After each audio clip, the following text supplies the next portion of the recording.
Welcome, the anointed ones. A truth told too late is just a confession looking for a discount. Chosen ones, let me warn you, this is not just another spill the tea moment. We are about to talk about the kind of truth that doesn't heal wounds. It rips off the bandages and shows how deep they really go. You see, according to psychological studies, most people don't tell the truth because they've had a change of heart. They tell it because their lie has become more dangerous to carry than the truth itself. And in this case, the danger has reached boiling point. Right now, there is a person out there who is sitting on information so explosive, so incriminating, that people are literally begging them to come clean. But here's the twist. They aren't thinking about saving you. They're thinking about saving themselves. And the funniest part, they actually believe that telling you now, after all the damage is done, will somehow make them look noble. Bless their little delusional hearts. Stick with me, because once you hear why this truth won't save them, and how the timing has cursed their redemption attempt, you'll never see confessions the same way again. This isn't about gossip. This is about watching someone try to swim after setting the ocean on fire. Number one, they're not begging for justice. They're begging for a bargain. They're not begging for justice.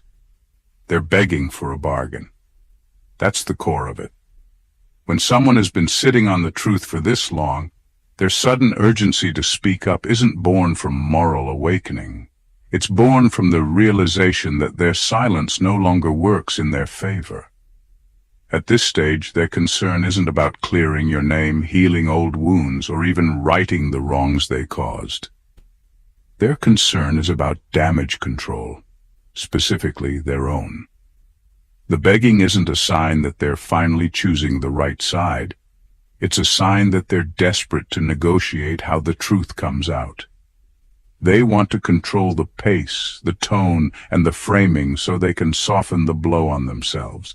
If they can confess before someone else exposes them, they think they can still spin the story to make themselves look like a reluctant hero rather than a willing participant in the wrong. They want the credit for doing the right thing, without paying the price for having done the wrong thing in the first place. When people reach this stage, they start treating truth like currency. They try to trade it for lighter judgment, fewer consequences, and sometimes even sympathy. They become strategic with their words, revealing just enough to appear brave, but leaving out enough to protect their own image. They tell themselves it's still honesty, but in reality it's a bargain wrapped in confession. And while they may fool outsiders who don't know the full story, they can't fool the person who's lived through the wreckage, you. The irony here is that the bargain they're hoping for doesn't exist. They think that timing the truth will allow them to escape the fallout, but what they don't realize is that truth delayed is trust destroyed. By waiting until the pressure is unbearable, they've shown that the truth was never their priority. Survival was. And once you see that, there's no going back. So when everyone is begging them to come tell you the truth, understand this. It's not because they want to rescue you from lies. It's because they want to rescue themselves from the full weight of exposure. But there are some things you simply can't bargain your way out of, and this is one of them. Number two, the truth they're holding can't undo the damage, only expose it. The truth they're holding can't undo the damage, only expose it. That's the cruel reality most people don't want to face. When someone has carried a lie for this long, they often believe that finally telling the truth will somehow act like a reset button. But life doesn't work that way. Words can admit what happened, but they can't rewind time. They can't erase the pain, rebuild the trust, or undo the ripple effect of choices that were made in secret. Once damage has been done, truth doesn't heal it. It simply shines a light on how deep and deliberate the wound really was. When this truth comes out, it won't suddenly make the scars fade. Instead, it will confirm what you've suspected all along.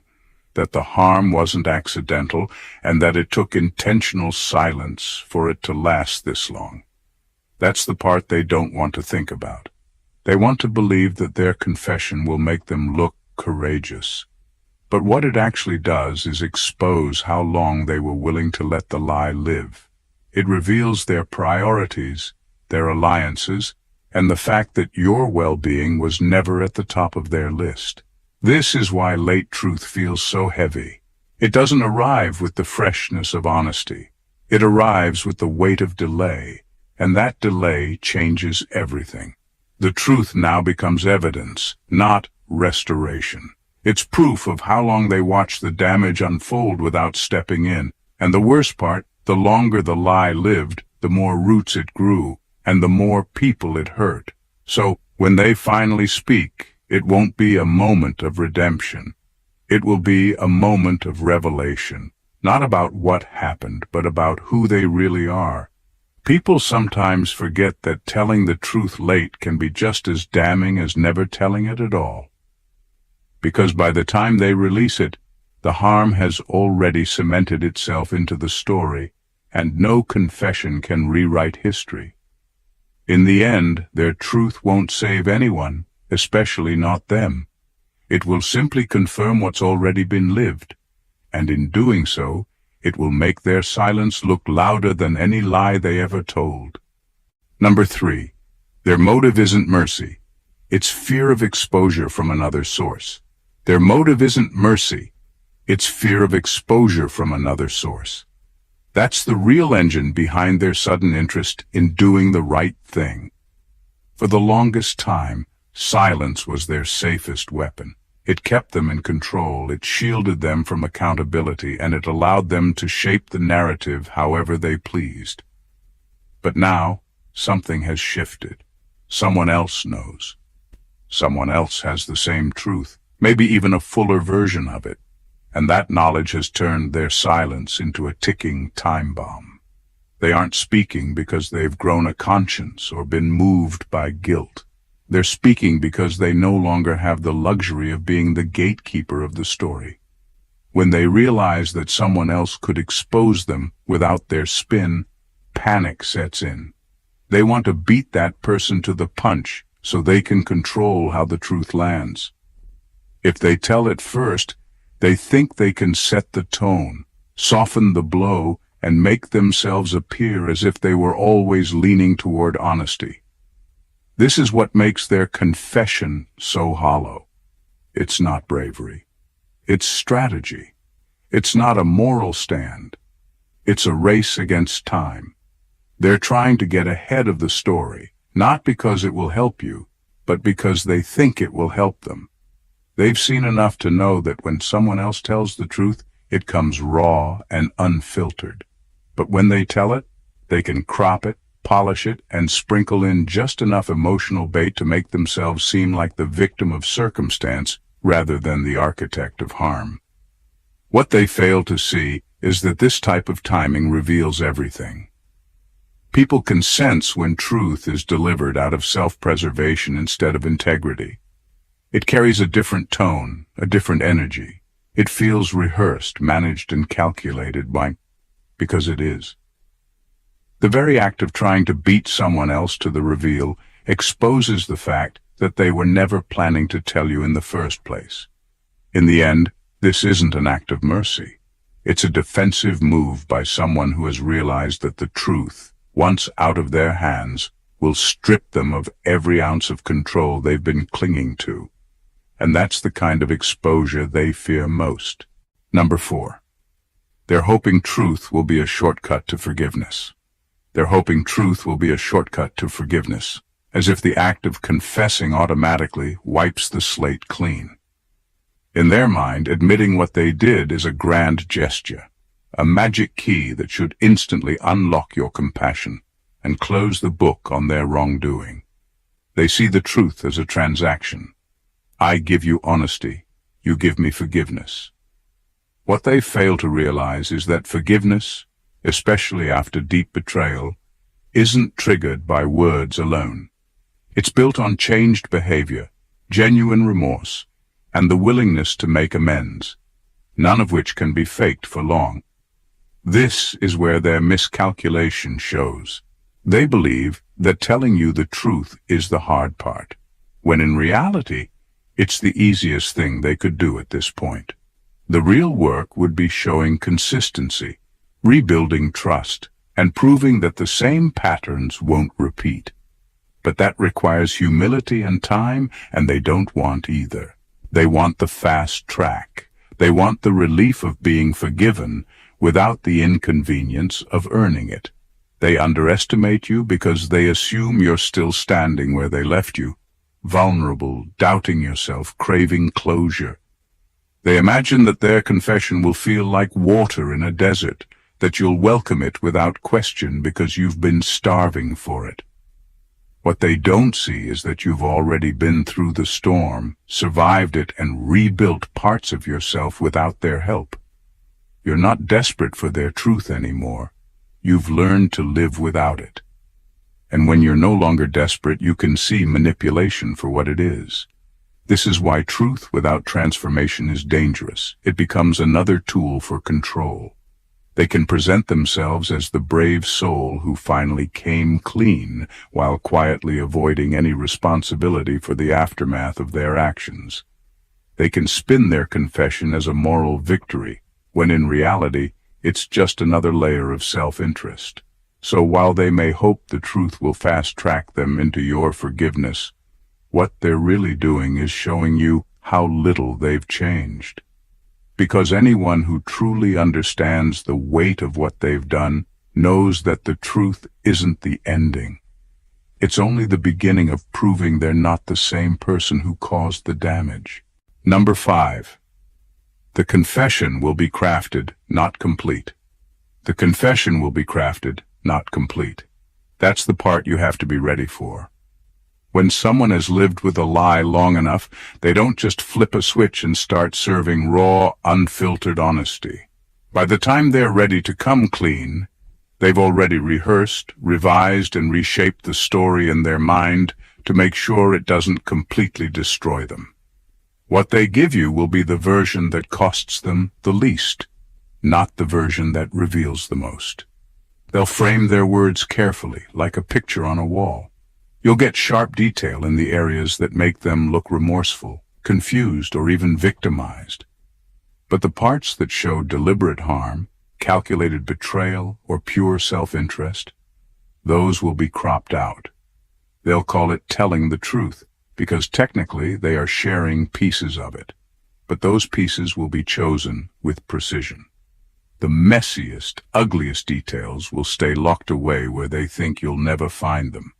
They may even sprinkle in just enough self-incrimination to seem authentic. This is the oldest trick in the book. Admit to something small so it looks like you're holding nothing back, all while the real offense remains buried.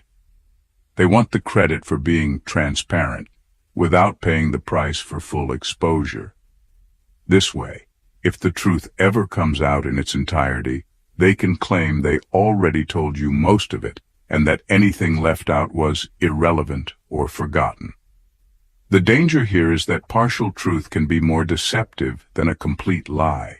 When you're given fragments, your mind will naturally try to fill in the gaps. If you trust them enough, you might fill those gaps with assumptions that make them look better than they really are.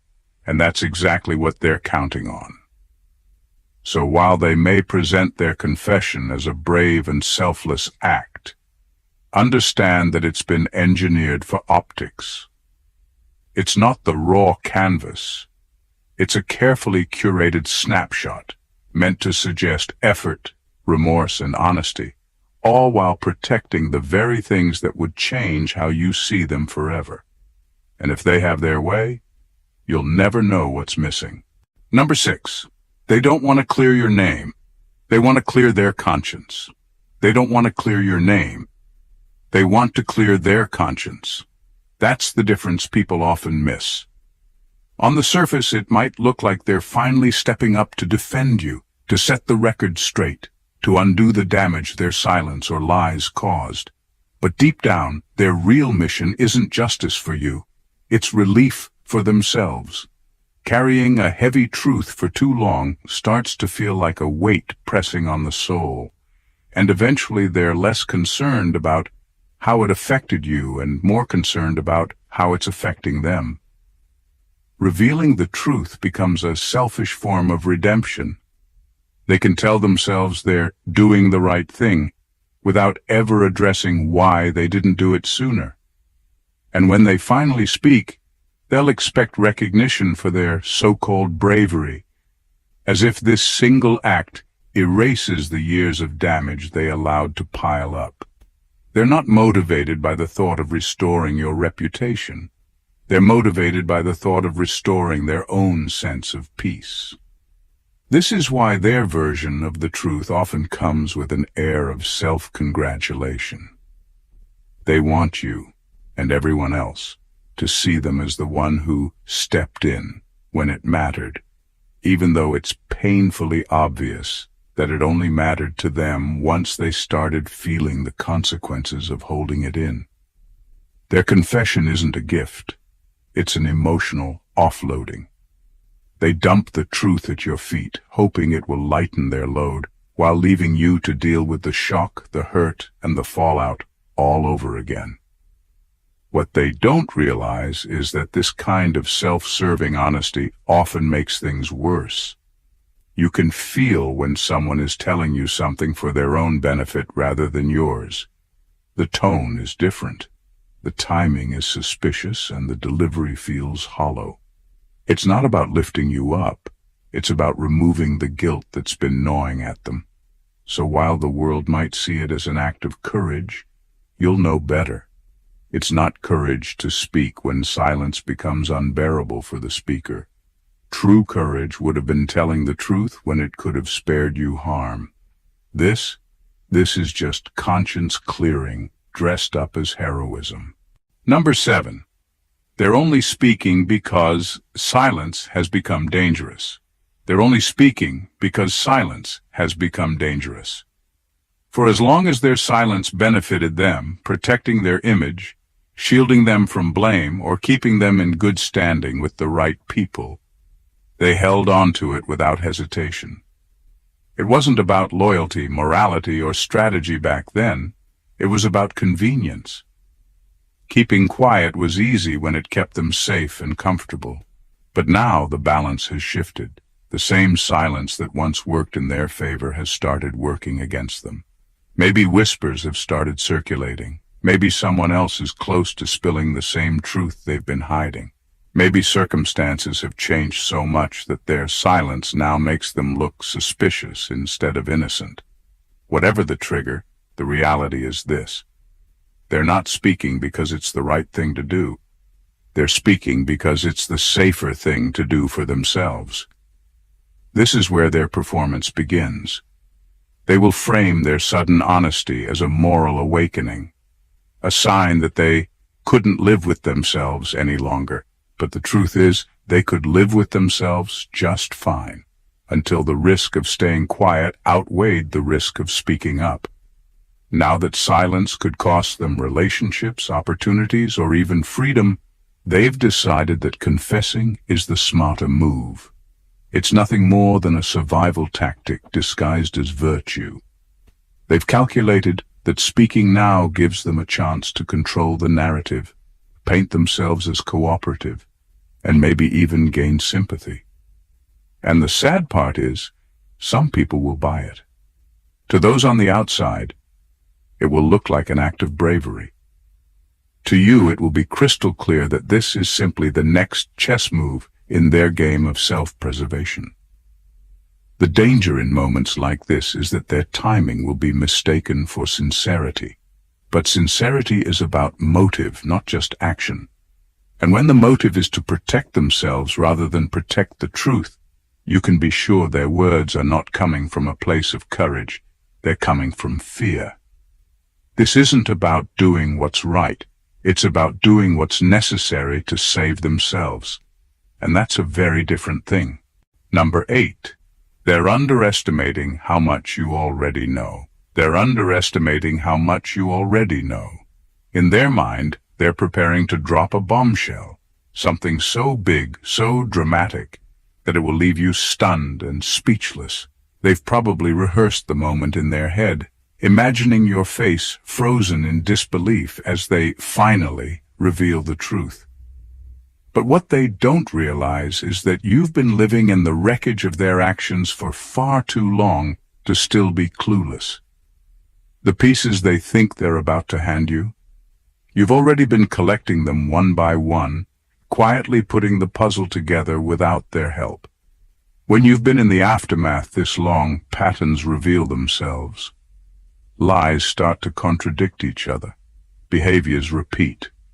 Small slip-ups from different people connect like dots until the picture becomes too clear to ignore.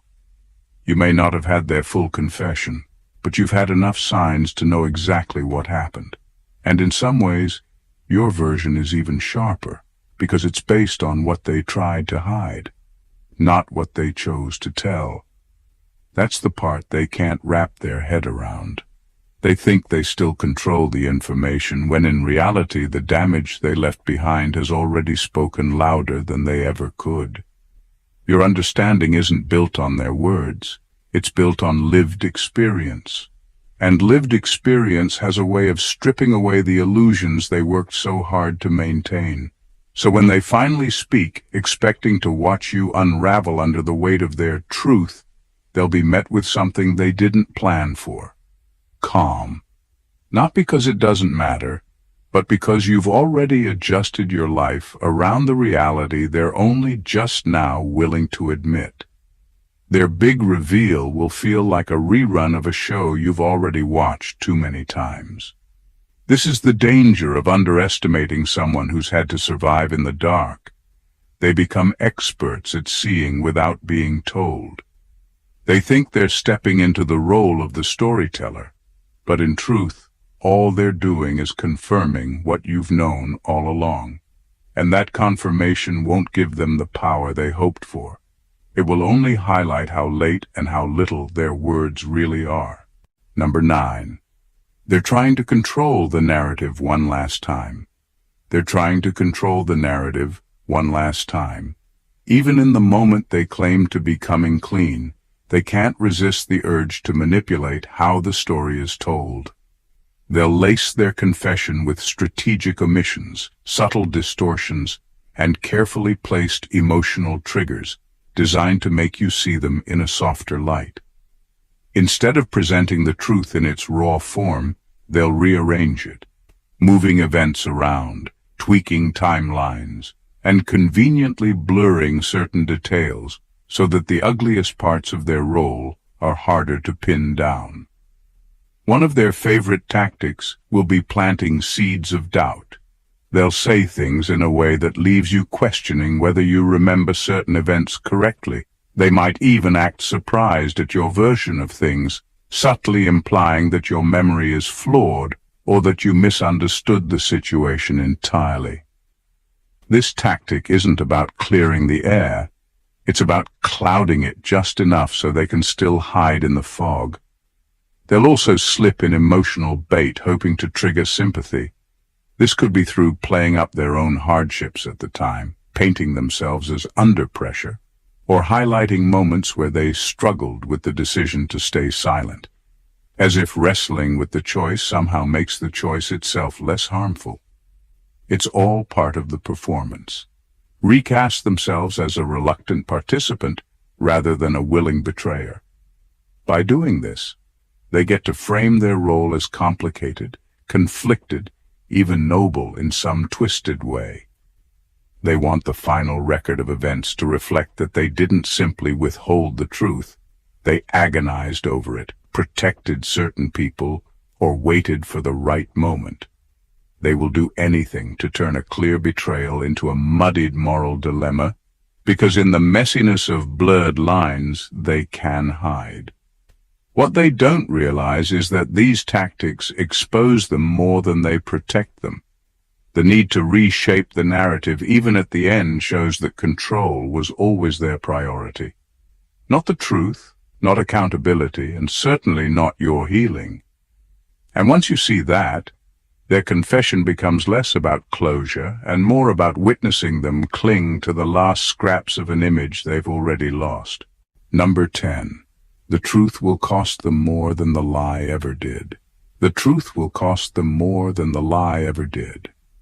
For years, they've managed to live under the protection of silence, moving through life without having to face the full weight of what they've done. The lie, or the absence of truth, allowed them to maintain their relationships, their image and their position in the eyes of others. It was their safety net, their shield, their way of controlling how the world saw them. But the moment the real story slips from their mouth, that shield shatters. What they don't realize is that the cost of truth is rarely paid in private. It's public, messy, and often irreversible. The lie might have chipped at their conscience, but the truth will bulldoze their reputation. People who once trusted them will see them differently. Those who stood by them will feel betrayed, not just because of what they did, but because of how long they hid it. Friends may turn into critics, allies may turn into strangers, and the carefully curated image they've built will start to collapse in ways they can't stop. The loss won't end with relationships. Opportunities will dry up, invitations will stop coming. Certain rooms they once walked into freely will now be closed to them. Some people may forgive, but they will never forget. And in the world of trust, forgetting is what allows full restoration. Without it, there's always a shadow, always a question mark hanging over their name. This is why they've clung to the lie for so long. Not because they believed it was right, but because it was easier. The lie let them function without disruption, without having to watch their life unravel. But once the truth is out, there's no rewinding, no undoing the moment when their own words opened the floodgates. And here's the cruel irony. They think telling the truth will finally give them relief, but what it will really give them is a new reality where that truth follows them everywhere. It will become part of their story in a way that overshadows their excuses, their explanations, and their attempts at image repair. The lie cost them very little. The truth will cost them everything they were trying to protect. Number 11. They don't want you free. They want you dependent on their version. They don't want you free. They want you dependent on their version. This is one of the most calculated moves in the game. When someone finally decides to tell the truth after holding it hostage for so long, they can present it in a way that makes it seem like they've done you a tremendous favor. They'll want you to believe that without them, you'd still be lost in the dark. And because they're the one delivering the story, they'll position themselves as the central figure, the key holder to your clarity, your vindication, and your peace. This is where the real trap is set. Instead of their confession being a release that sets you free, they make it something you feel indebted for. They'll subtly remind you, or outright say, that you should appreciate their courage to speak up. They'll expect gratitude, as if telling the truth was an act of charity rather than a long overdue responsibility. By doing this, they ensure that the power dynamic still leans in their favor. You're not truly liberated. You're tethered to their version of events. And make no mistake, their version will be edited. They'll shape it to protect certain people, shift certain timelines, and paint themselves in the best light possible. If you challenge them, they can claim you're being ungrateful or dismissive of the effort it took for them to come forward. It's emotional leverage at its finest. They've created a situation where rejecting their version of the truth feels like rejecting the truth altogether. This tactic also gives them ongoing influence. If anyone questions the story later, they remain the original source, the one people go back to for clarification. That means they can continue to drip-feed details, twist interpretations, and steer perception long after the initial confession. You might have the truth, but it's a truth still living in their shadow. The most dangerous part? This dependency can make you doubt your own understanding of what happened. Over time, their retelling can subtly replace your own memory, leaving you tied to their narrative without even realizing it. And that's exactly what they want. Not for you to be free, but for you to live in a version of the truth that keeps them in control. Number 12. The truth won't save them. Because the timing has cursed it. The truth won't save them because the timing has cursed it. Truth is powerful, but it's not immune to expiration. When it's withheld for too long, it stops being a tool of redemption and becomes evidence of neglect. They could have spoken when it mattered, when the lie was still fresh, when their voice could have stopped the damage or at least softened the blow. But they didn't. They chose silence, and that silence shaped outcomes that can't be undone. Now, when they finally decide to speak, the truth doesn't land as healing. It lands as proof that they valued their comfort more than your freedom. Every word they say will be measured against the time they spent saying nothing. The confession won't feel noble, it will feel calculated. It will reek of self-preservation, of someone trying to clear the smoke only after the fire has burned the house down. Timing has a way of stamping truth with intent. Early truth smells like courage. Late truth smells like survival.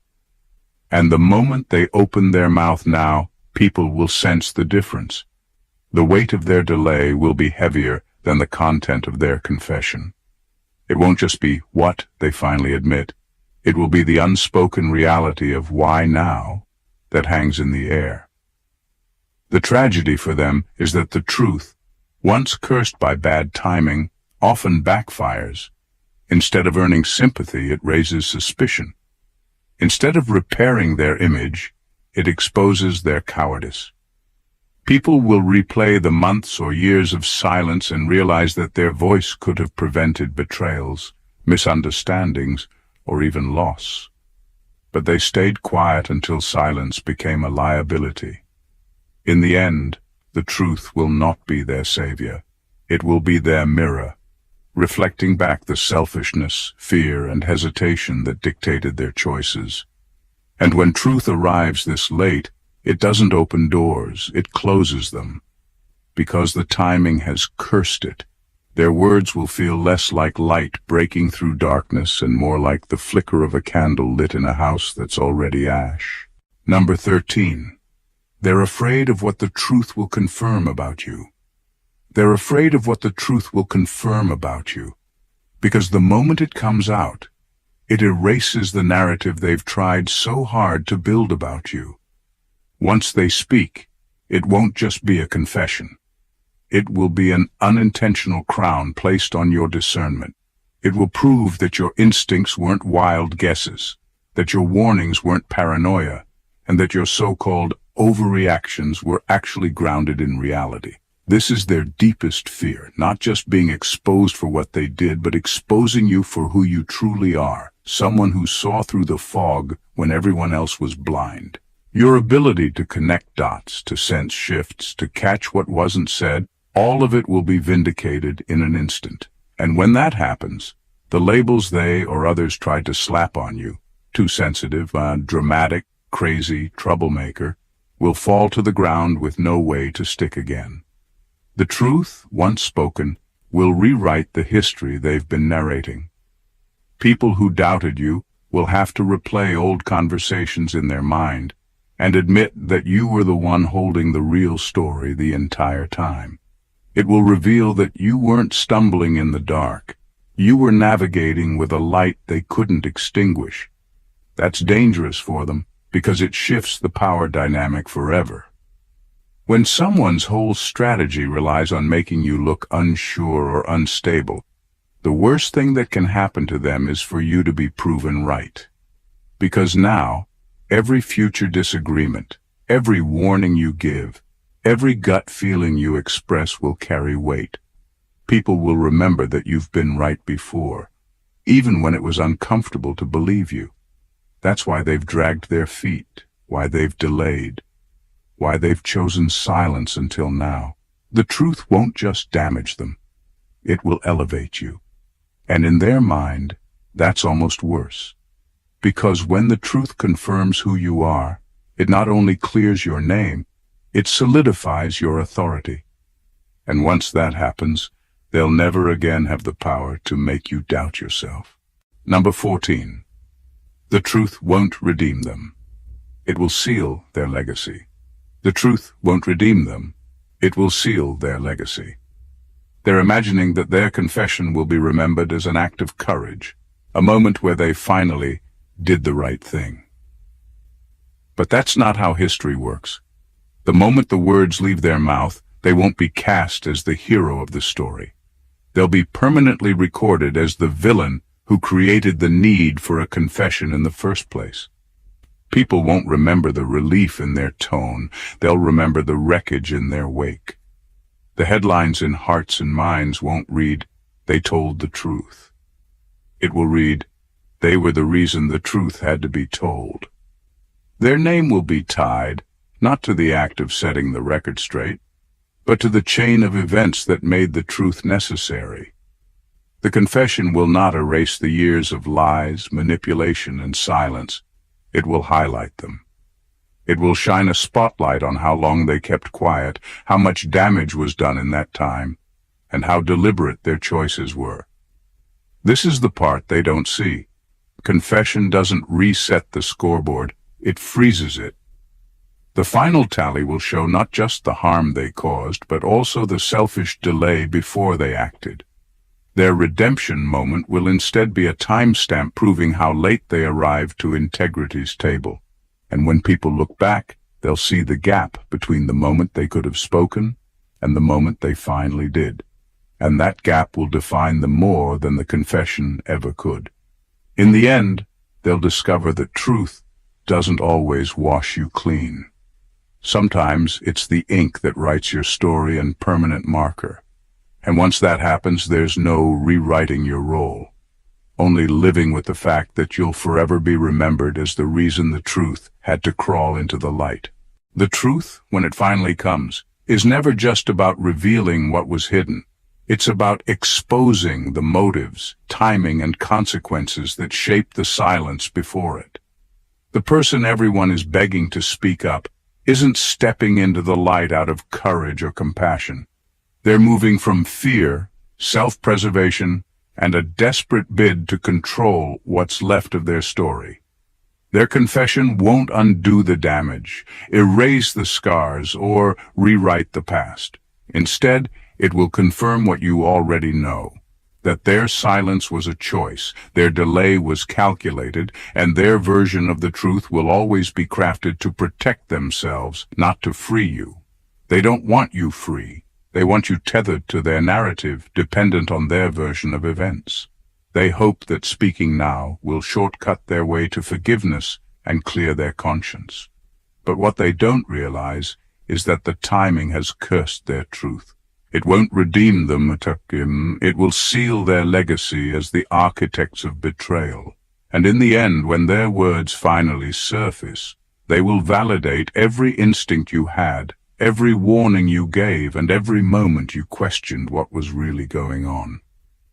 This is the brutal reality of waiting for the truth from someone who held it hostage. The truth isn't a salvation for them, nor a gift to you. It's a reckoning. And that reckoning doesn't belong to the one who speaks it last. It belongs to the one who lived through the silence first. If you've found strength in this truth, make sure you share it, comment your thoughts, and subscribe for more insights that cut deeper than the surface. Because knowing the truth is only the beginning. Owning it is where real power lives. If this message hit home and gave you a new perspective, don't keep it to yourself. Hit that subscribe button so you never miss the raw, unfiltered truth we uncover here. Like the video if it challenged what you thought you knew. Drop a comment below to share your story or your take. And please, share this with someone who needs to hear it. Together, we're not just seeking the truth. We're owning it and rising stronger because of it. Your voice matters here. Let's keep this movement going. God bless you.